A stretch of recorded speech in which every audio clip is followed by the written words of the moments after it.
last class में we were discussed about the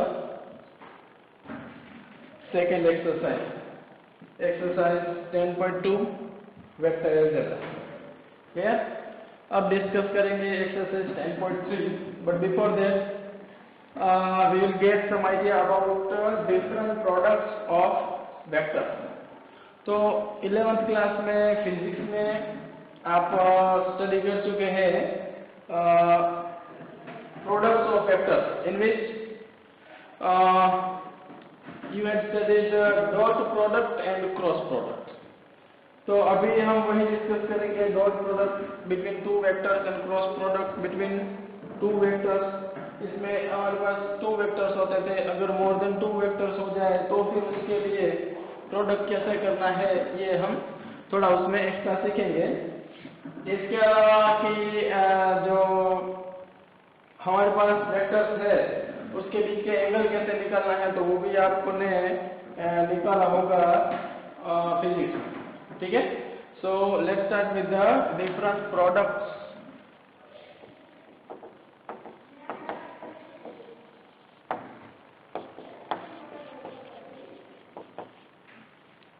of vectors.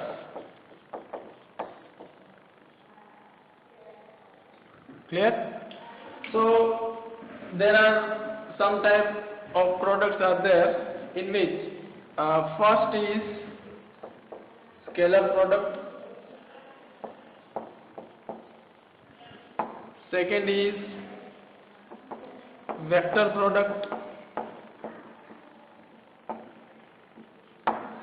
और क्या इसके अलावा और भी कुछ टाइप के प्रोडक्ट्स होते हैं. सोचिए, क्या आपने ये जो स्केलर प्रोडक्ट जिसकी बात कर रहे हैं उसको हम बोलेंगे डॉट प्रोडक्ट, और इसमें थोड़ा सा इसको यहाँ पे लेना पड़ेगा.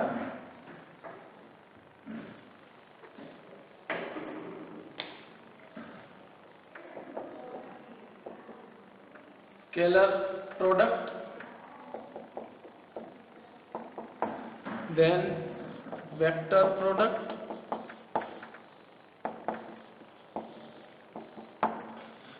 अब ये जो scalar product and vector product है आप जानते हैं इसको हम डॉट प्रोडक्ट भी बोलते हैं. जो स्केलर प्रोडक्ट है इसको हम बोलेंगे डॉट प्रोडक्ट और इसको इनर प्रोडक्ट भी बोलते हैं. क्लियर? और सिमिलरली जो वेक्टर प्रोडक्ट है उसको हम बोलेंगे क्रॉस प्रोडक्ट या फिर इसको आउटर प्रोडक्ट भी हम बोल सकते हैं. बट क्वेश्चन इज क्या इसके अलावा कुछ और टाइप के प्रोडक्ट ऑफ वेक्टर्स हो सकते हैं क्या? तो सबसे पहले ये समझना जरूरी है जब भी हम dot product and cross product की बात करते हैं तो हमारे लिए वो फॉर टू वेक्टर्स होता है और ये भी होता है फॉर टू वेक्टर्स. मतलब कि अगर फाइनली आप देखें तो जो डॉट प्रोडक्ट क्रॉस प्रोडक्ट आप जानते हैं उसमें हम जानते हैं डॉट प्रोडक्ट या scalar product of two vector and vector product या cross product of two vector. लेकिन अगर मोर देन टू वेक्टर्स है तो उसके लिए भी हम निकाल सकते हैं स्केलर ट्रिपल प्रोडक्ट और वेक्टर ट्रिपल प्रोडक्ट.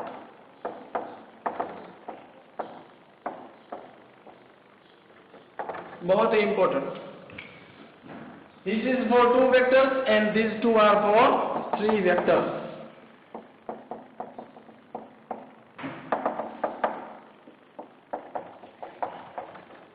ठीक है. तो ये तो उसके नेम से हमें पता चलेगा ट्रिपल प्रोडक्ट मतलब कि there should be three vector. तो फाइनली हम इस चैप्टर में डिस्कस करेंगे different products of vector in which we will study total four type of products. First dot product और scalar product of two vectors, then cross product और vector product of two vectors, then scalar triple product and vector triple product. Clear? ये सारी बातें, इसकी properties, इसके application और कैसे इसके क्वेश्चंस को सोल्व करना है, सारी बातें टर्न बाय टर्न डिटेल में सीखेंगे। Let's start with the dot product.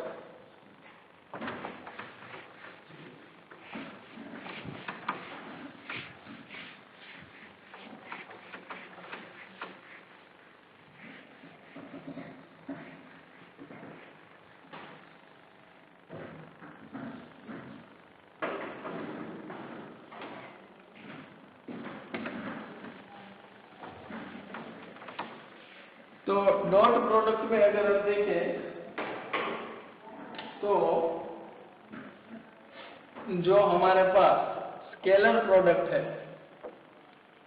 उसी को हम डॉट प्रोडक्ट बोलेंगे, या जैसा अभी मैंने बोला उसको हम इनर प्रोडक्ट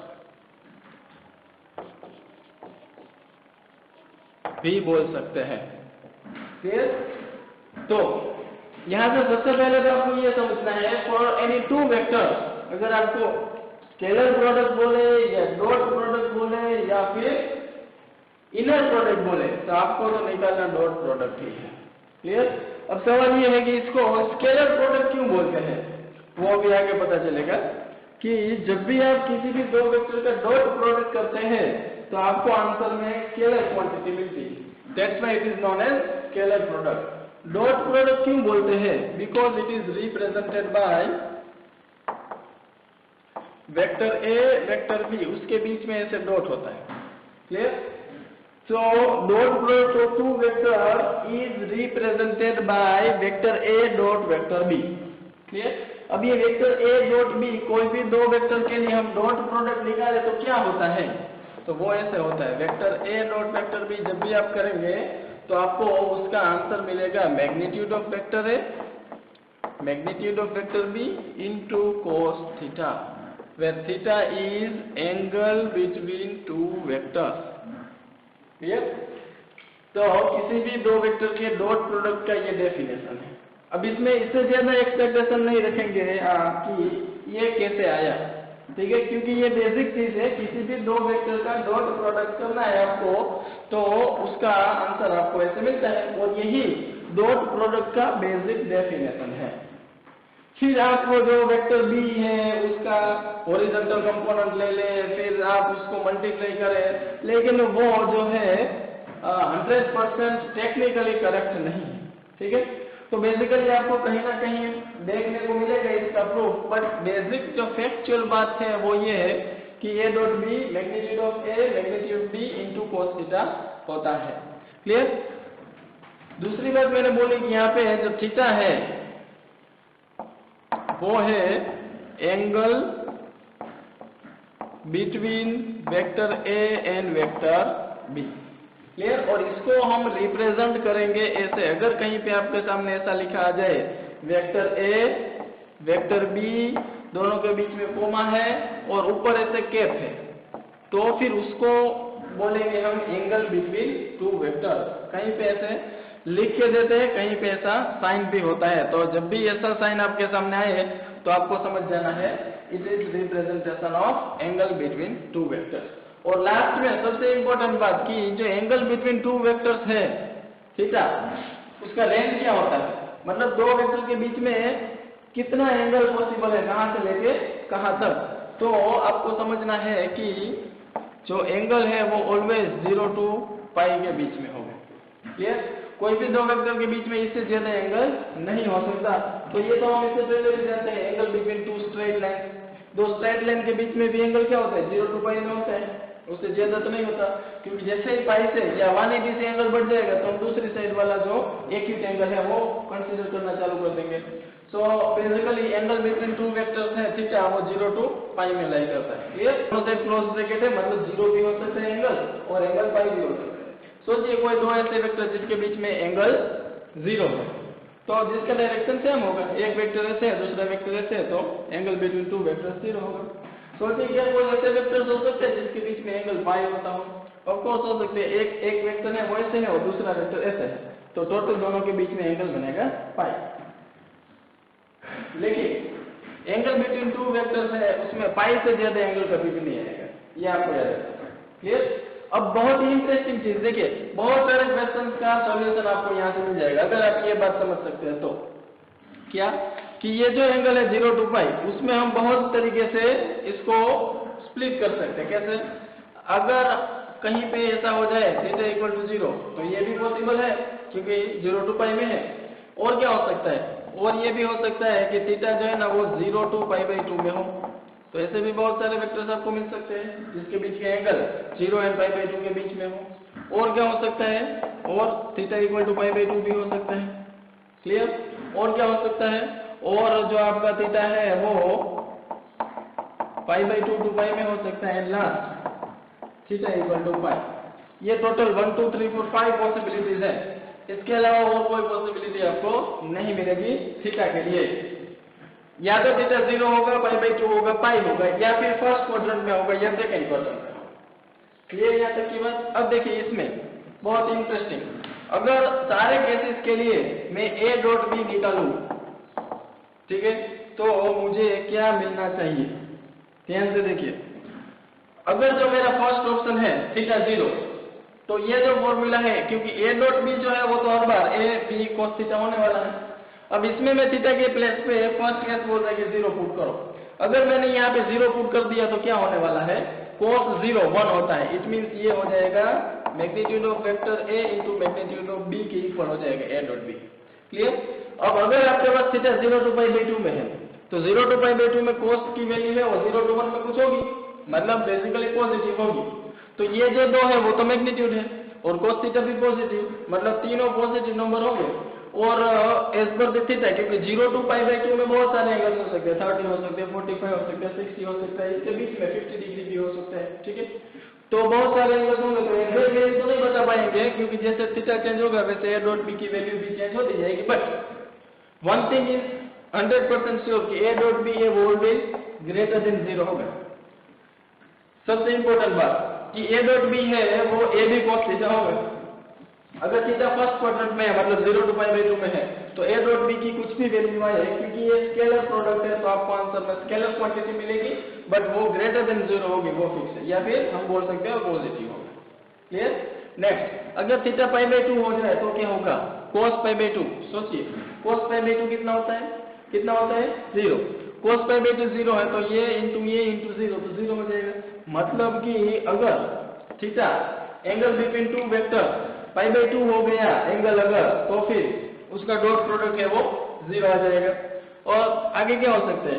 अगर थीटा जो है वो सेकंड क्वाड्रेंट पाई/2 to पाई में हो तो फिर ये cos थीटा सेकंड क्वाड्रेंट में नेगेटिव होता है, ये दोनों अभी पॉजिटिव है, तो फिर A डॉट B का आंसर आएगा लेस देन 0 या फिर नेगेटिव। और फाइनली अगर जो थीटा है वो पाई हो गया तो ऐसा करने से cos पाई, यस करो, cos पाई की वैल्यू -1 होती है, सो A डॉट B जो है ना वो इतना हो जाएगा, negative of magnitude of A into magnitude of B।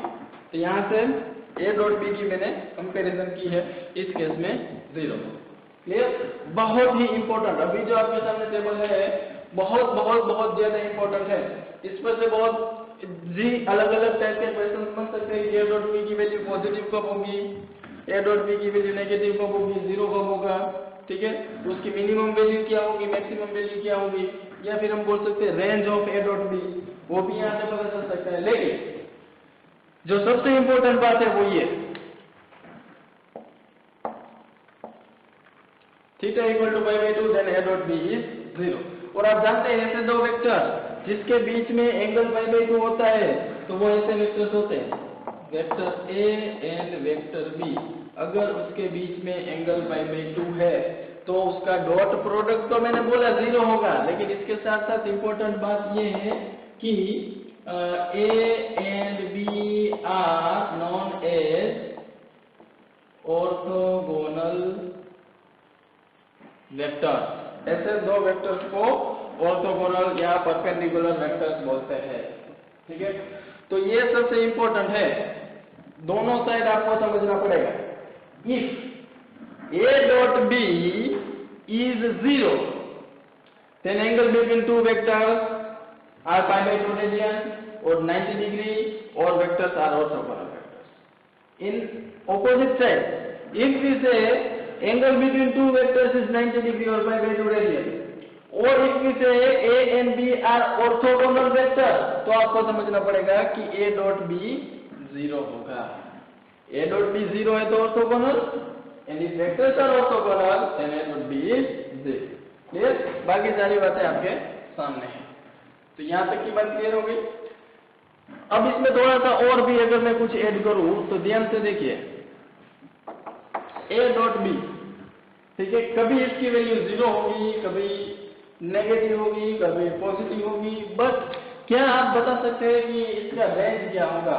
मतलब इसकी वैल्यू किस दो वैल्यू के बीच में ऑलवेज होगी, तो वो भी आपको इस टेबल से पता चलेगा। देखो A B magnitude of vector A and B, तो मैक्सिमम वैल्यू ये होगी और मिनिमम जो है इसका नेगेटिव होगा। बाकी की जो दो वैल्यू 0 तो ठीक है, लेकिन ये नेगेटिव पॉजिटिव सारी वैल्यूज है वो ये दो वैल्यूज के बीच में आती रहेगी। क्लियर? तो फाइनली हम बोल सकते हैं कि इसकी जो मैक्सिमम वैल्यू है वो magnitude of A into magnitude of B होगा और मिनिमम है वो उसका negative of magnitude of A and magnitude of B होगा। क्लियर? तो कभी भी आपके सामने दो वेक्टर्स दिए जाए, ये नॉन जीरो वेक्टर्स की बात चल रही है, ठीक है, यहाँ पे A and B are non zero vectors, क्योंकि अगर दोनों में से एक 0 हो गया तो फिर डॉट प्रोडक्ट 0 ही हो जाएगा, तो उससे हमें कुछ ज्यादा इंफॉर्मेशन मिलेगी नहीं। तो आपको समझना है for two non zero vectors, vector A and B, उसके डॉट प्रोडक्ट का जो रेंज होता है वो -ab टू ab तक होता है। इसका मतलब ये हुआ कि ए डॉट बी की मिनिमम से मिनिमम वैल्यू हो सकती है magnitude of A into magnitude of B, और ऐसा तब होता है जब दोनों के बीच में एंगल पाए होगा तब। मैक्सिमम वैल्यू कितनी हो सकती है? Maximum value magnitude of A into magnitude of B हो सकती है, और ऐसा कब हो सकता है? जब दोनों के बीच में एंगल 0 होगा तब। बाकी 0 to π/2 में पॉजिटिव होगी एंड π/2 to π में नेगेटिव होगी एंड π/2 पे एग्जैक्टली सही होगी। क्लियर यहाँ तक की बात? लास्ट एक चीज बता के फिर हम आगे चलेंगे। यहां से लेके यहां तक का जो पोर्शन है उसको ध्यान से देखिए और आपको याद रखना पड़ेगा ये। This is an inequality and it is known as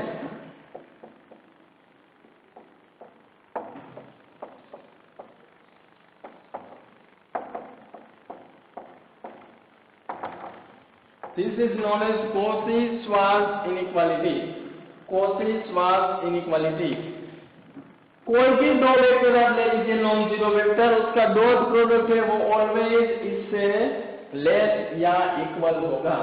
तो ऐसी एक इनइक्वालिटी बनती है, उसको हम Cauchy-Schwarz इनइक्वालिटी बोलते हैं। और दूसरी बात ये है कि ये जो इनइक्वालिटी है उसमें दो पॉसिबिलिटीज हो सकती है, या तो इक्वल टू आ जाए या तो लेस देन आ जाए। तो ये भी आपको पता होना चाहिए, जो ऑलरेडी हम डिस्कस कर चुके हैं कि A dot B equal to magnitude of A magnitude of B कब होगा, और ए डॉट बी है वो less than magnitude of A into magnitude of B कब होगा।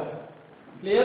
तो ये आपको पता होना चाहिए कि जब भी देखिए 0 आ जाए, इफ थीटा इक्वल टू 0 तो फिर cos 0 1 हो जाएगा, और a डॉट बी है वो magnitude of a into magnitude of b हो जाएगा।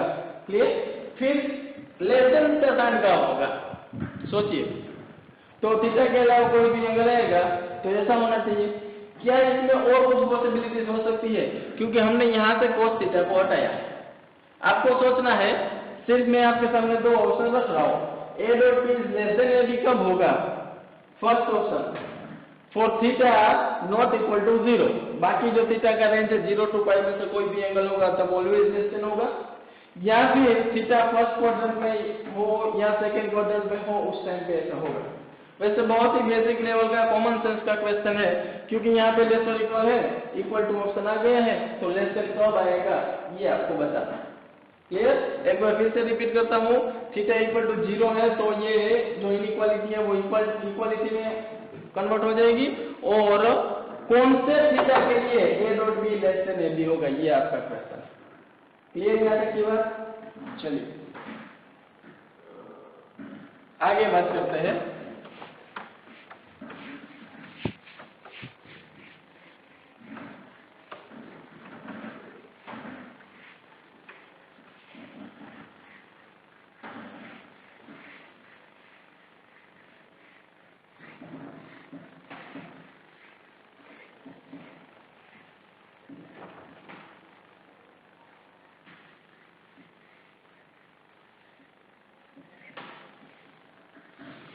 properties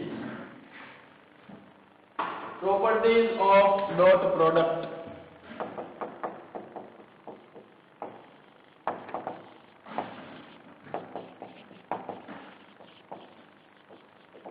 तो बहुत इजी है कि a डॉट बी करो या b डॉट a करो, दोनों सेम होता है। It means dot product is commutative. तो ये तो ऑब्वियस बात है कि a डॉट b का डेफिनेशन हम जानते हैं, a b cos थीटा। तो अब a into B cos theta करूं या b into a cos theta करूं, दोनों ही सेम बातें होने वाली है। That's why a dot b and b dot a दोनों सेम होगा। दूसरी बात है कि अगर मैं a डॉट a करूं तो क्या होगा, तो कुछ नहीं, जैसे फॉर्मूला है magnitude of a magnitude of b, वो भी a है, और cos theta, theta is angle between two vectors, और एक ही वेक्टर है, अगर यही वेक्टर a है उसका उसी के साथ एंगल कितना होगा, 0, सो cos 0 होता है 1। That's why we can say that magnitude of a whole square, a dot a, किसी भी वेक्टर का खुद के साथ डॉट अगर आप करते हैं तो आपको उसके मैग्नीट्यूड का स्क्वायर आंसर में मिलता है। क्लियर। इसके बाद अगर इसी में समझे कि अगर किसी दिन मुझे जरूरत पड़े आई कैप डॉट आई कैप की, सोचिए, तो what is I cap? I cap is unit vector in the direction of x. तो एक्स की डायरेक्शन में जो यूनिट वेक्टर है उसका उसी के साथ अगर डॉट प्रोडक्ट करता हूं तो मुझे as per this property answer में मिलना चाहिए magnitude of I cap square. और आई कैप का मैग्नीट्यूड, आई कैप मतलब 1 0 0 1 0 0, या फिर आई कैप प्लस 0 जे कैप प्लस 0 के कैप, और इसका मैग्नीट्यूड अगर आप निकालें तो square root of 1 square plus 0 square plus 0 square which is equal to 1। तो सिमिलरली आप बोल सकते हैं for J cap dot J cap and for K cap dot K cap, सबकी वैल्यू 1 होगी। Clear. Third and most important property की बात करें, if a dot B is 0 then, चलिए कितने लोग बता सकते हैं, इफ a डॉट बी 0 हो गया तो हम क्या बोल सकते हैं, तो हम बोल सकते हैं कि vector a is perpendicular to vector b। तभी ऐसा होगा जब दो वेक्टर परपेंडिकुलर होंगे या फिर एंगल बिटवीन टू वेक्टर्स। देखना ध्यान से, ये वेक्टर a वेक्टर b और ये उसके बीच का एंगल, इसको थीटा बोलते हैं, ये π/2, या फिर क्या बोल सकते हैं, ऑर्थोगोनल।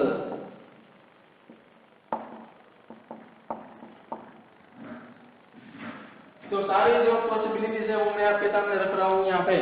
अगर a डॉट b 0 हो गया इसका मतलब ये हुआ कि दो परपेंडिकुलर वेक्टर होंगे, या फिर आप बोल सकते हैं एंगल बिटवीन टू वेक्टर्स π/2 या 90 डिग्री होगा, या फिर आप बोल सकते हैं both are orthogonal vector. But अगर ऐसा सोचे कि दो परपेंडिकुलर वेक्टर है देन उसके बीच का जो प्रोडक्ट है वो क्या होगा, तो भी इसका रिवर्स भी ट्रू है। ठीक है, तो ये आपको समझना है।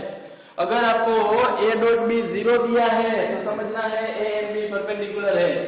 अगर a एंड b परपेंडिकुलर है तो फिर आपको समझ में आना चाहिए कि डॉट प्रोडक्ट 0 है। याद रखना, बहुत ही ज्यादा जरूरी बात है। क्लियर।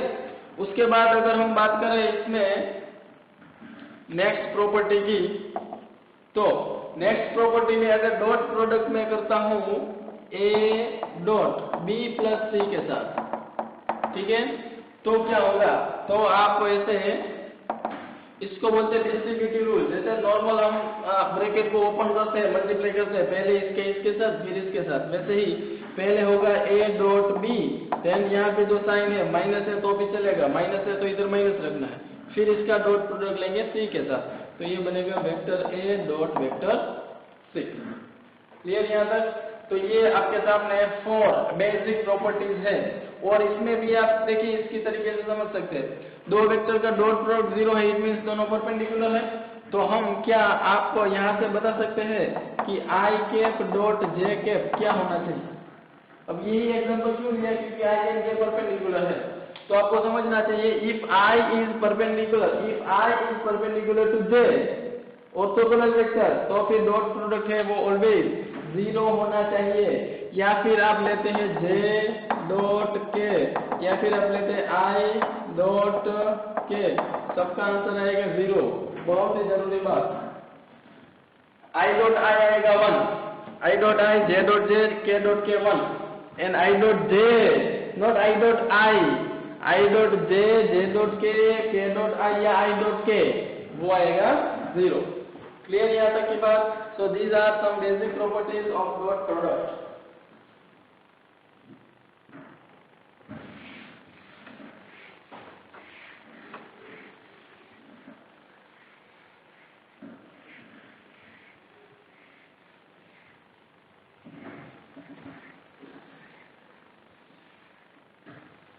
और थोड़ा आगे चलते हैं और कुछ और खास प्रॉपर्टीज देखते हैं। देखिए बहुत ही इंपॉर्टेंट प्रॉपर्टीज को ध्यान से देखना। अगर मैं बात करूं vector A plus vector B whole square, magnitude whole square, clear? तो पहले आपको समझना पड़ेगा कि magnitude of A whole square क्या होता है। जल्दी से बताइए। अभी जो फर्स्ट 4 प्रॉपर्टीज देखी उसमें से ऐसी सेकंड नंबर पे ऐसा था। तो जब भी ऐसा होगा तो इसका मतलब होगा कि A डॉट A, यह भी रिवर्स भी पता होना चाहिए। अगर A dot A magnitude of A square होता है तो magnitude of A square A dot A होता है। तो यहाँ पे magnitude of A plus B whole square दिया है, इसका मतलब हो ना हो ये A प्लस B का उसी के साथ डॉट प्रोडक्ट होना चाहिए। किसी भी वेक्टर का उसी वेक्टर के साथ डॉट प्रोडक्ट करने से उसके मैग्नीट्यूड का स्क्वायर मिलता है। तो यहाँ पे मैग्नीट्यूड का स्क्वायर कब मिला होगा? जब जो ये वेक्टर है A प्लस बी उसका उसी के साथ डॉट प्रोडक्ट लिया होगा। क्लियर? अब यहाँ पे डिस्ट्रीब्यूटिव प्रॉपर्टी यूज करते हैं। तो पहले इसका डॉट प्रोडक्ट होगा इसके साथ, मतलब कि A डॉट A, फिर इसका इसके साथ मतलब कि A डॉट B, फिर इसका इसके साथ तो B डॉट A, फिर लास्ट में B डॉट B। और हम सब जानते हैं कि A डॉट A का मतलब होता है magnitude of A square, B dot B का मतलब होता है मैग्नीट्यूड ऑफ B स्क्वायर। और हम ये भी जानते हैं कि A dot B and B dot A क्या रिलेशन होता है? बोलो बोलो जल्दी, what is the relation between A dot B and B dot A? Yes, दोनों इक्वल होते हैं। That's why we can write down 2 times A dot B। Clear? So बहुत ही जरूरी, magnitude of A plus magnitude of B whole square ऐसा होता है। Clear यहाँ तक की बात? अब सोचिए अगर मैंने यहाँ पे magnitude of A minus magnitude of B whole square किया होता तो क्या होता? तो इधर माइनस आ जाता, क्योंकि यहाँ पे माइनस होता यहाँ पे माइनस होता, तो ये तो होने वाला था। फिर इसके बाद ये इंटू ये माइनस हो जाता, ये इंटू ये भी माइनस हो जाता, और ये इंटू ये भी माइनस हो सकता है। ठीक है, तो एग्जैक्टली ऐसा, लेकिन हमें देखना पड़ेगा, नहीं ऐसा ही होगा, क्योंकि जब इन दोनों प्लेस पे माइनस होगा तो minus B dot minus B, तो वो भी प्लस बी हो जाएगा। क्लियर? तो यहाँ पे प्लस है तो मिडिल टर्म में प्लस, और माइनस है तो माइनस। क्लियर यहाँ तक की बात? तो ये 2 प्रॉपर्टी हो गई। उसके बाद अगर मैं बात करूं कि A plus B dot A minus B, तो क्या होगा? तो भी हम देख लेते हैं। पहले A डॉट A, अब डायरेक्टली लिख रहा हूं magnitude of A square, A dot A पता होना चाहिए, A dot A magnitude of A square. फिर देखेंगे A डॉट माइनस बी, तो ये होता है माइनस A डॉट B। उसके बाद B इंटू A मतलब कि प्लस B डॉट A, और लास्ट में plus minus minus B dot B which is magnitude of B whole square. So finally ये A डॉट B है, ये B डॉट A है। दोनों की वैल्यू तो सेम होती है, बट साइन ऑपोजिट है, इसलिए ये दोनों कट हो जाएंगे और आंसर होगा A square minus magnitude of B whole square. Clear? So finally ये वैसा ही है, A square minus B square, A plus B A minus B। Clear? अब देखते हैं आगे, बहुत ही जरूरी है प्रॉपर्टी, या फिर आप बोल सकते हैं कि क्वेश्चन ही। अगर मैं बोलूं कि कहीं पे ऐसा हो गया, या फिर पहले ये प्रॉपर्टी देख लेते हैं, A plus B whole square plus A minus B whole square. अगर दोनों का एडिशन करें तो क्या होगा? मतलब कि ये एंड ये प्लस वाला एंड माइनस वाला, इसमें 2 प्रॉपर्टी आपको दिख रही है। एक A plus B whole square की प्रॉपर्टी है जिसमें इधर प्लस होगा, दूसरा है A minus B magnitude whole square की प्रॉपर्टी जिसमें यहाँ पे माइनस होगा। हम कर रहे हैं दोनों का सम। अगर दोनों का सम कर दिया तो एक में ये टर्म प्लस होगी, एक में माइनस होगी, तो वो कट हो जाएगी। ये टर्म दोनों में प्लस है तो इधर हो जाएगा 2 times magnitude of A square plus magnitude of B square, वो 2 टाइम्स हो जाएगा। क्लियर? लास्ट में अगर मैं एक क्वेश्चन आपके सामने शेयर करूं कि अगर कहीं पे ऐसा हो जाए a plus B equal to A minus B, ठीक है, तो सोचिए ऐसा कब होगा? a plus B and a minus B अगर इक्वल है then what can you say about vector a and vector b? बहुत ही जरूरी बात है दोस्तों। देखिए, for 2 vectors magnitude of A B and magnitude of a plus B and magnitude of a minus B दोनों इक्वल हो गया तो ऐसा कब होता है? सोचिए, थोड़ा सा मुश्किल है, हम ट्राई करते हैं इसका सॉल्यूशन करने की। तो हमें ना तो वेक्टर a पता है, ना ही वेक्टर b पता है। तो जब तक हमारे पास वेक्टर a और वेक्टर b नहीं है तब तक हम उसका एडिशन नहीं कर सकते और फिर हम उसका मैग्नीट्यूड भी नहीं निकाल सकते। तो हम एक काम करते हैं, ये क्वेश्चन है, ठीक से नोट कर लेना। अब इसका सॉल्यूशन स्टार्ट करते हैं, इसका स्क्वायर करते हैं। तो a plus B whole square क्या होता है वो मुझे पता है। क्लियर? तो डायरेक्टली मैं यहाँ पुट कर रहा हूँ magnitude of a square plus magnitude of b square plus 2 times a dot b, और इधर से अगर देखें तो a square plus b square minus 2 times a dot b। अब ये तो कट होने वाला है यहाँ पे, और ये 2a डॉट b इधर आ जाएगा, तो total 4 times a dot b equal to 0। That's why we can say that a dot b equal to 0। सोचिए, a डॉट b कब 0 होता है? तो a is perpendicular to b होना चाहिए। बार बार मैं रिपीट कर रहा हूँ, फोकस करना इसके ऊपर। If a dot b is 0, then vector a and b are perpendicular vectors. Clear यहाँ तक की बात? तो यहाँ पे क्वेश्चन था what can you say about vector a and b? So we can say that both are perpendicular or orthogonal vectors. और ये जो क्वेश्चन है यहाँ से एक बहुत ही इंपॉर्टेंट बात आपको सीखने को मिल रही है, अगर आप सीख सके तो। देखिए, a plus B and a minus B क्या है? याद करो, पैरेललोग्राम लॉ हमने सीखा था, उसमें हमने बात की थी कि अगर ये वेक्टर a है और ये वेक्टर b है, it means adjacent side of parallelogram a and b अगर है तो उसका एक जो डायगोनल है ना वो a प्लस b को रिप्रेजेंट करेगा और दूसरा जो डायगोनल है वो आपको देगा vector a minus b। Clear? अब इस केस में हमारे पास क्या है, ध्यान से देखना, बहुत इंपॉर्टेंट कंसेप्ट। यहाँ पे हमारे पास ऐसा है कि a plus B and a minus B दोनों का मैग्नीट्यूड सेम है, और दूसरा हमें मिला कि जब जब दोनों का मैग्नीट्यूड सेम होगा तब दोनों के बीच में एंगल 90 डिग्री होगा।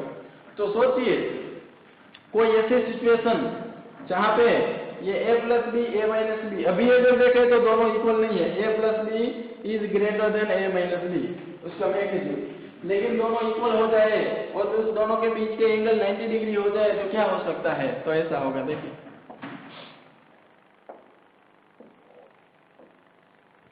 ये वेक्टर a है और ये वेक्टर b, दोनों के बीच में एंगल 90 डिग्री है। जब ऐसा हो जाएगा तब हमारे पास जो वेक्टर a प्लस b है and vector a minus b है उसका मैग्नीट्यूड भी सेम हो जाएगा, क्योंकि जैसे ही ये vector a and b perpendicular हो जाएंगे तो फिर आपके सामने दो पॉसिबिलिटी है, आइदर वो रेक्टेंगल बनेगा या स्क्वायर बनेगा। लेकिन हम जब जानते हैं कि इन केस ऑफ स्क्वायर और रेक्टेंगल दोनों ही केस में डायगोनल का लेंथ है वो तो सेम होता ही है और जो एडजेसेंट साइड है वो परपेंडिकुलर भी होती है। तो अगर कहीं पे ऐसा क्वेश्चन आ जाए कि डायगोनल का लेंथ इक्वल है, इट मीन तो फिर वो कौन सा ऐसा क्वाड्रिलेटरल है जिसके adjacent side a and b होगी, तो आपका आंसर होना चाहिए स्क्वायर। और मोर स्पेसिफिकली अगर आप बोले तो रेक्टेंगल ज्यादा करेक्ट है, because square is also rectangle. Clear यहाँ तक की बात?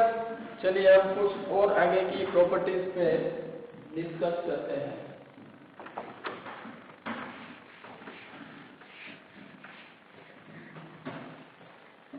अब अगर आई थिंक देखें तो प्रॉपर्टीज तो सारी ऑलमोस्ट हमने यहाँ पे डिस्कस कर ली है। अब जरूरी है कि आप इसको किस तरीके से लेते हैं, कितना प्रैक्टिस करते हैं और कितना याद रखते हैं।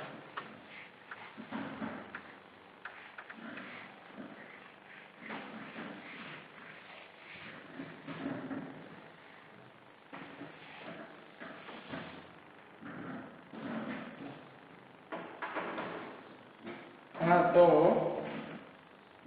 प्रॉपर्टीज ऑलमोस्ट क्लियर हो गई है। अब हमें देखना ये है कि किसी भी दो वेक्टर का डॉट प्रोडक्ट करना कैसे होता है। अभी तक तो हमने सिर्फ उसकी फॉर्मूला देखी। अब मान लीजिए क्वेश्चन आ जाए, कोई भी दो वेक्टर का डॉट प्रोडक्ट, एक वेक्टर ए दिया है एक वेक्टर बी दिया है और पूछे कि दोनों का डॉट प्रोडक्ट करो, तो हम कैसे करेंगे। तो ये पहले सीख लेते हैं। इसको भी आप बोल सकते हैं प्रॉपर्टी, या फिर for two non zero vector dot product for vector A equal to a1 a2 a3, and या फिर इसको हम बोल सकते हैं a1 i cap plus a2 j cap plus a3 k cap, and vector B is B1 I cap। Clear. अब हमारा काम है कि हम इन दोनों के बीच का डॉट प्रोडक्ट ले लें, मतलब कि vector A dot B। It means A means हमारे पास है,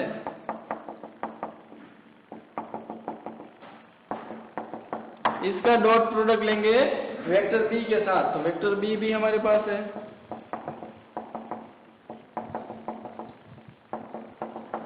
और आप सब जानते हैं आंसर आता है a1 b1 plus a2 b2 plus a3 b3। Clear. कोई भी दो वेक्टर का डॉट प्रोडक्ट में से ही होता है, दोनों के x कंपोनेंट है उसका प्रोडक्ट, दोनों के y कंपोनेंट है उसका प्रोडक्ट, दोनों के z कंपोनेंट है उसका प्रोडक्ट, फिर उसके बीच में सम। लेकिन क्या आप ये जानते हैं कि ऐसा क्यों होता है, तो वो भी देखना जरूरी है। डायरेक्टली आप किसी भी दो वेक्टर के डॉट प्रोडक्ट से यहाँ तक नहीं पहुंचते, बीच में एक अच्छी बात होती है कि ये देखिए a1 इंटू b1, तो a1 b1 i कैप, उसके बाद इसके साथ भी होता है, ध्यान से देखना a1 b2 j cap plus a1 b3, sorry इधर i डॉट i आ जाएगा और हमारे पास आ जाएगा i dot j,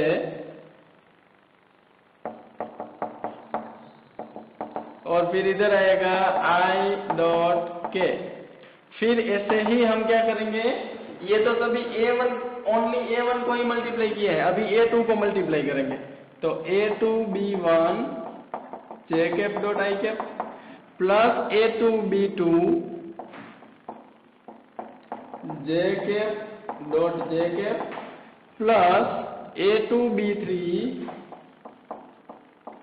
j cap dot k cap, और फाइनली हम करेंगे a3 को मल्टीप्लाई सबके साथ, तो a3 b1 i cap dot i cap plus a3 b2 k cap dot j cap and a3 b3 k cap dot k cap.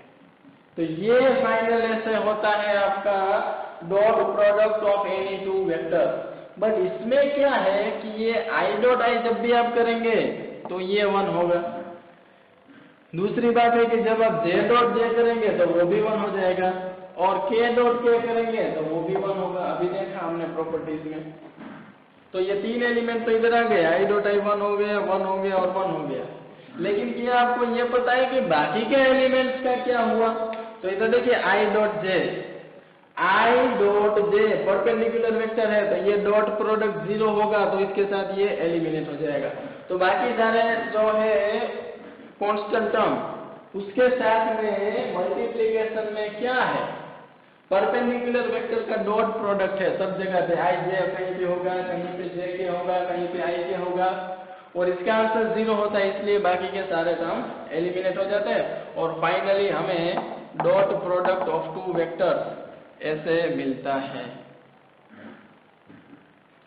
Clear यहाँ तक की बात? कोई भी दो वेक्टर है उसके डॉट प्रोडक्ट को हम ऐसे डिफाइन करेंगे। अब चलते हैं आगे।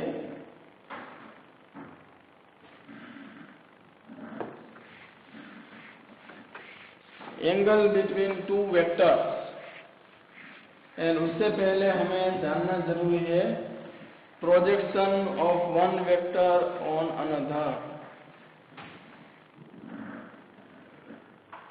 तो किसी भी जो दो वेक्टर है उसका डॉट प्रोडक्ट कैसे करना है ये आपने फिजिक्स में बहुत बार कर लिया, ठीक है। तो अभी एग्जांपल्स नहीं देखते हैं।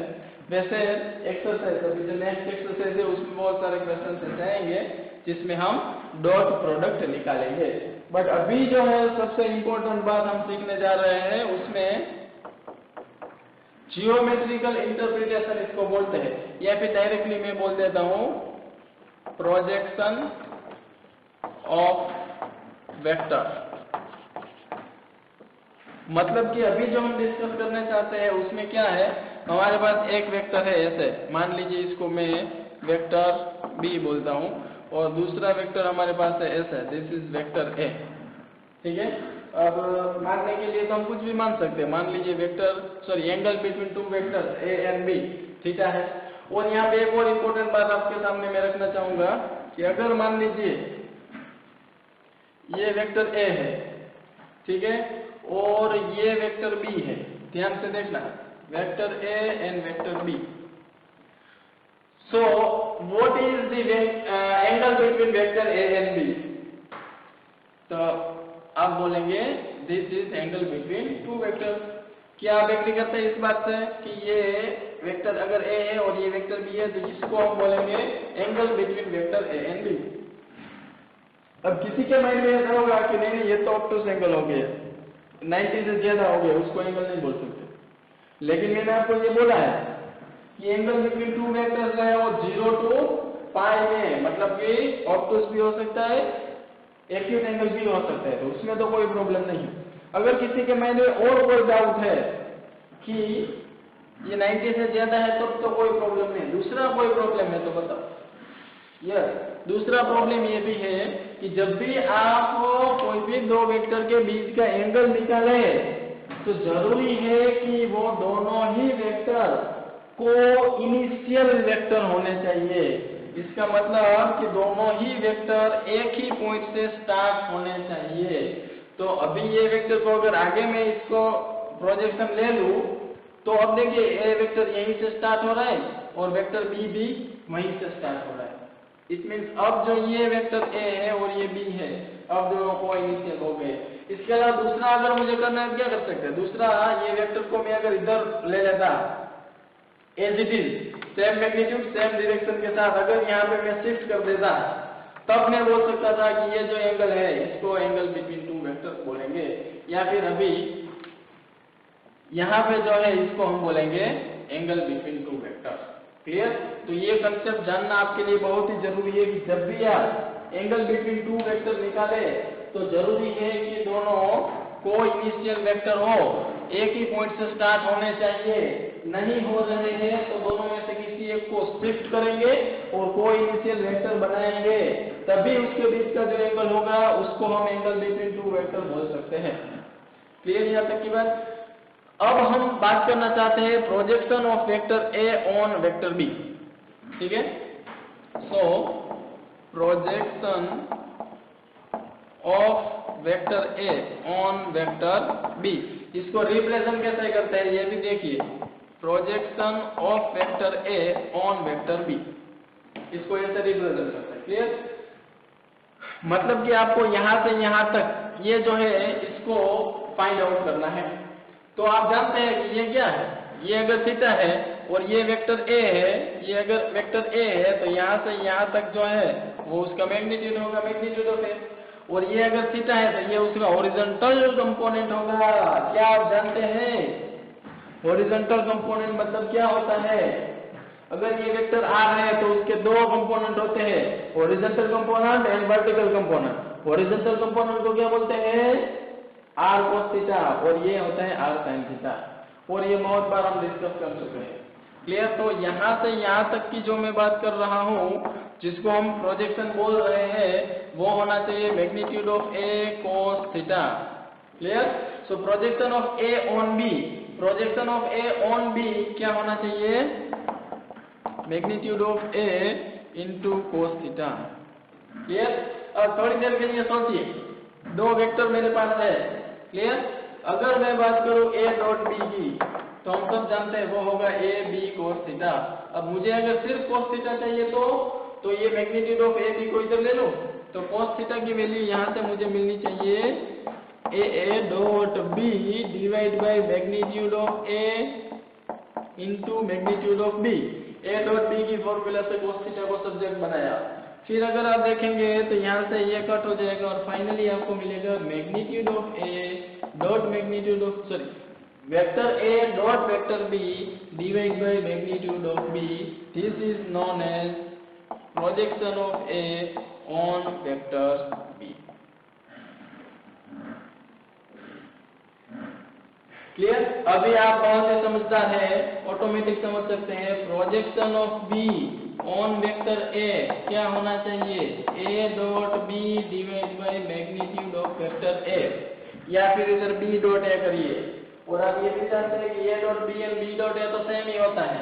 इसका मतलब कि प्रोजेक्शन है वो दो तरीके से हम ले सकते हैं, या तो a dot b divide by magnitude a, या फिर a dot b divide by magnitude of b। अब किससे डिवाइड करना है ये आप भूल सकते हैं, प्रोजेक्शन a ऑन b की projection of b on a, तो ये आपको ध्यान रखना है। यहाँ पे जो वेक्टर होता है उसका प्रोजेक्शन हमें फाइंड करना होता है। ये जो वेक्टर है इसके ऊपर हम प्रोजेक्शन फाइंड कर रहे होते हैं, मतलब जिसका प्रोजेक्शन फाइंड करना है उसको ऊपर रखना है, जिसके ऊपर प्रोजेक्शन फाइंड कर रहे हैं उसको नीचे रखना है। ठीक है। और यहाँ पे भी इधर जो वेक्टर नीचे होगा उसी का मैग्नीट्यूड नीचे होगा, जो वेक्टर नीचे होगा उसी का मैग्नीट्यूड नीचे होगा, और यही वेक्टर नीचे है। देखिए क्लियर यहाँ तक की बात। अब दूसरा एक पॉइंट, ये तो देखा हमने प्रोजेक्शन। अभी एक बहुत ही इंपॉर्टेंट पॉइंट सेकेंड है कि प्रोजेक्शन वेक्टर,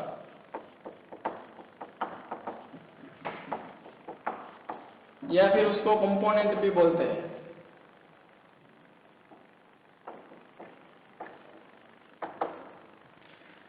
ये तो हमने अभी जो निकाला है वो देखिए, न्यूमेरेटर में a dot b scalar quantity, denominator में मैग्नीट्यूड स्केलर क्वांटिटी। मतलब अभी तक जो हमने निकाला है ना ये प्रोजेक्शन, वो तो सिर्फ इतना मैग्नीट्यूड है। अब उस डायरेक्शन में अगर मुझे ये निकालना होता वेक्टर, एक बार फिर से फिगर ड्रॉ करता हूं, ये वेक्टर b है and this is vector a and this is perpendicular, so we can say that this vector OB जो है ना वो लेंथ की अगर बात करें तो वो प्रोजेक्शन है, लेकिन vector OB is projection vector, or we can say that component of A on B। और ये अगर निकालना है आपको, ध्यान से सुनना, ये प्रोजेक्शन है। अभी हम प्रोजेक्शन वेक्टर की बात कर रहे हैं। ये सिर्फ लेंथ यहाँ से मिलेगी, यहाँ से ये पूरा वेक्टर मिलेगा। क्लियर। तो वो कैसे निकालना है, उसको ऐसे रिप्रेजेंट करते हैं कंपोनेंट, मतलब प्रोजेक्शन वेक्टर। किसका कंपोनेंट, तो वेक्टर ए का कंपोनेंट हमें निकालना है। किसके ऊपर निकालना है, ऑन वेक्टर बी। ठीक है।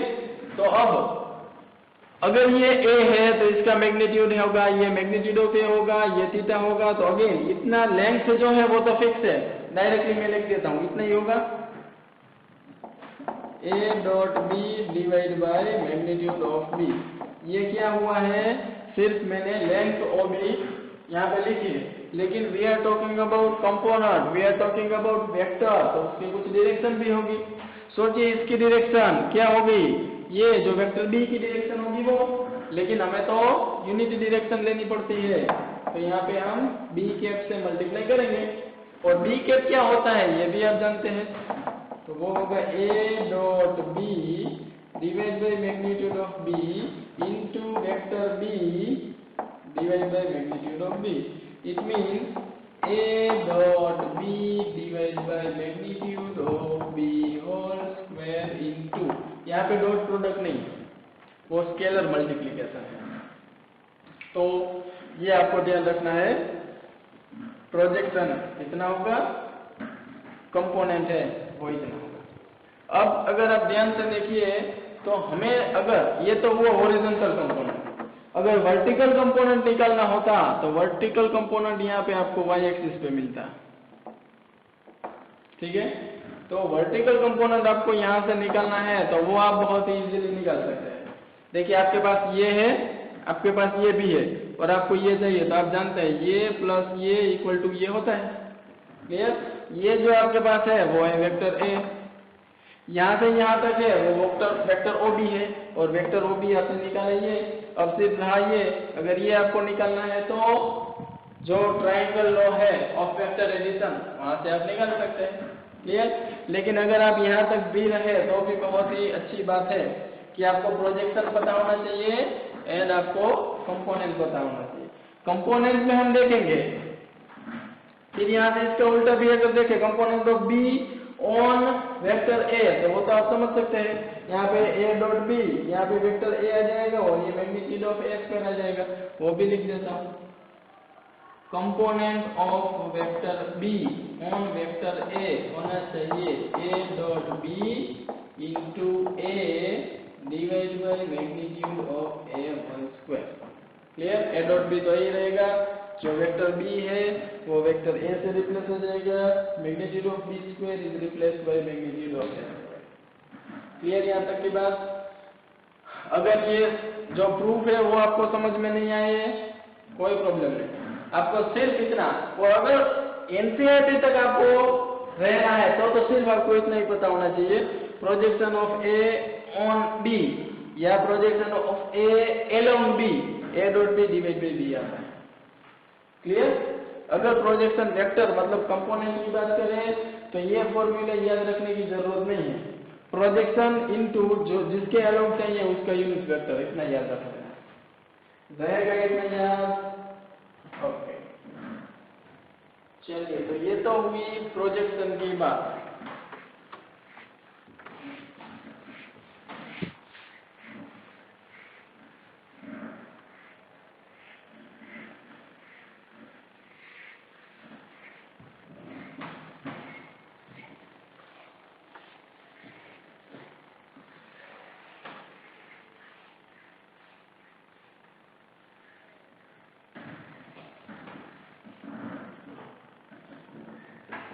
तो अब नेक्स्ट टॉपिक हमारा है angle between two vectors.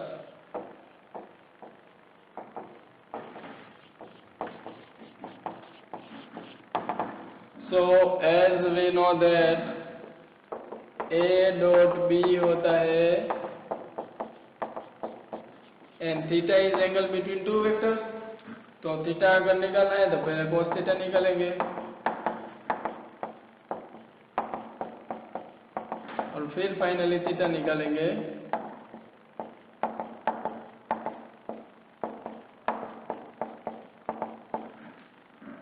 This is known as angle between two vectors। और फिर ये तो हमने पहले ही देख लिया है कि कैसे थीटा को रिप्रेजेंट करते हैं, क्या थीटा की रेंज होती है, कौन कौन सी थीटा की वैल्यू में क्या क्या आंसर मिलता है, कब जीरो मिलता है, कब पॉजिटिव मिलता है, कब नेगेटिव मिलता है, कब मैक्सिमम होता है, कब मिनिमम होता है ए डॉट बी, ये सारा डिस्कशन हमने कर दिया। तो सिंपली अगर आपको cos थीटा निकालना है तो आप ऐसे निकालें, क्लियर। और यहाँ पे देखिए cos इनवर्स आया, यहाँ पे a डॉट बी है, नीचे मैग्नीट्यूड है, तो ये पूरा का पूरा कांस्टेंट है। अब cos इनवर्स के अंदर थीटा, तो यहाँ से इनवर्स ट्रिग्नोमेट्रिक फंक्शन का नॉलेज आपके पास होना चाहिए। जब भी आएगा इनका एग्जांपल तब इसके बारे में डिस्कस करेंगे, क्लियर। अब आज का लास्ट टॉपिक, और इसको आप बोल सकते हैं एक क्वेश्चन के तौर पे भी कि हमें निकालना है क्या बोलते हैं उसको, cosine formula, derive cosine formula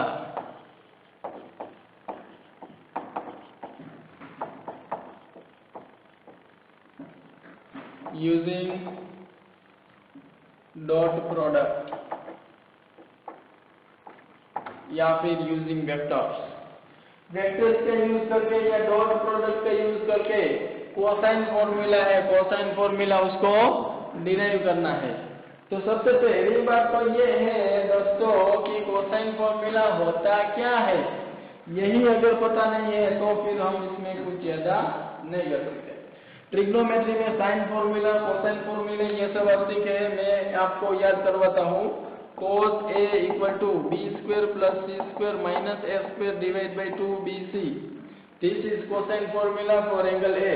ऐसे ही आप cos B cos C भी निकाल सकते हैं। क्लियर? तो ट्रायंगल के लिए कोसाइन फॉर्मूला अगर निकालनी है तो ऐसे मेरे पास एक ट्रायंगल है, ध्यान से देखो, ठीक है। अब ये जो है ये वेक्टर A है, this is vector B and this is vector C, और ये अगर ABC ऐसे है। क्लियर? तो याद करो law of triangle for vector addition क्या होता है। तो we know that A plus B plus C zero vector होता है कि नहीं होता है। तो फिर अगर हम यहां से, हमें जाना है cos A तक, तो cos A कब आएगा, जब किसी का डॉट प्रोडक्ट आएगा तब cos आएगा। सोचो, क्योंकि A डॉट B जब भी हम करेंगे तब A B cos थीटा आता है। क्लियर? तो किसी ना किसी वेक्टर का डॉट प्रोडक्ट करना पड़ेगा तब cos फंक्शन की एंट्री होगी। तो उसके लिए मैं क्या काम करता हूँ कि ये जो है ना इसको ऐसे लिखता हूँ, B plus C equal to minus vector A। अब आप में जो ज्यादा ब्रिलियंट होंगे ना उसके माइंड में ये थॉट आएगा कि क्यों A को ही मैं इधर लेके गया, तो मैं बोलूंगा कि आप B या C किसी को भी आप उधर ले जा सकते हैं, ठीक है, लेकिन किसी एक को। ऐसा क्यों? क्योंकि इसके बाद हम क्या करने वाले हैं, इसके बाद हम दोनों साइड मैग्नीट्यूड लेंगे, ठीक है। और उसके बाद फाइनली आप जानते हैं कोसाइन फॉर्मूला में देखा स्क्वायर है, तो हम भी दोनों साइड स्क्वायर करेंगे। क्लियर? और क्या आप जानते हैं B प्लस C के मैग्नीट्यूड का स्क्वायर कितना होता है? अभी हमने देखा था प्रॉपर्टीज ऑफ डॉट प्रोडक्ट में, वो होता है B square plus C square plus 2B dot C, और इधर A स्क्वायर है। अब मैं थोड़ी देर के लिए इधर वेक्टर A के मैग्नीट्यूड को A से दिखाऊंगा, इसको B से दिखाऊंगा और इसको C से दिखाऊंगा। क्लियर? तो अब क्या होगा मेरे पास कि पहले तो ये तो चलिए हो गया B square plus C square, और ये भी हो गया A स्क्वायर, और ये प्लस 2 भी हो गया, और B डॉट C में B एंड C का मैग्नीट्यूड भी आ गया। But what is angle between B and C? देखिए ये वेक्टर B है और ये वेक्टर C है, दोनों के बीच में एंगल कितना है? A है कि नहीं? लेकिन A नहीं है। ध्यान से देखो, अभी दो वेक्टर है वो ऐसे है, एक यहाँ से जा रहा है और एक यहाँ से आ रहा है। मैंने बोला था एंगल वहीं पे बनता है जहाँ पे को इनिशियल वेक्टर हो, तो यहाँ पे को इनिशियल नहीं है। ये अगर B वेक्टर इधर आ जाए, वेक्टर B, तो ये यहाँ से ये गया वेक्टर B और ये गया वेक्टर C। अब दोनों को इनिशियल वेक्टर है, तो फिर उसके बीच का जो एंगल है उसको हम बोल सकते हैं एंगल बिटवीन टू वेक्टर। लेकिन एज यू नो कि यहाँ पे एंगल A है, तो फिर कंपल्सरी ये जो थीटा है वो पाई माइनस A होना चाहिए। ध्यान से देखना एंगल बिटवीन टू वेक्टर कैसे लेते हैं। क्लियर? तो यहाँ पे जो B C and cos theta आता है उसमें थीटा के प्लेस पे हमारे पास आएगा पाई माइनस A। क्लियर? और फाइनली हम जानते हैं कि B square plus C square और ये A स्क्वायर या फिर ये कोस पाई माइनस से कितना होता है? पाई पे नो चेंज तो होता है, बट पाई माइनस करने से सेकेंड क्वाड्रेंट, और सेकेंड क्वाड्रेंट में कोस होता है नेगेटिव, तो ये -2bc हो जाएगा। सो फाइनली अगर आप देखेंगे तो ये b square plus c square minus a square equal to 2bc cos a हो जाएगा, और finally cos a equal to b square plus c square minus a square divide by 2bc, and this is cosine formula for angle a। अब सोचिए अगर vector b को आप इससे ले गए होंगे तो यहाँ पे cos b मिलता, और अगर c को इससे ले जाते तब यहाँ पे cos c मिलता, और तीनों की फॉर्मूला आपको याद होनी चाहिए। cos a अगर है तो यहाँ bc आता है और a नेगेटिव आता है, और नीचे भी bc आता है, सॉरी 2bc आता है। क्लियर यहाँ तक की बात? So this is derivation of cosine formula using dot product और यूजिंग वेक्टर्स। क्लियर यहाँ तक की बात? नेक्स्ट टाइम जब भी हम मिलेंगे तो डिस्कस करेंगे जो हमारी थर्ड एक्सरसाइज है, जिसमें डॉट प्रोडक्ट के ऊपर कुछ क्वेश्चन सॉल्व करेंगे। क्लियर?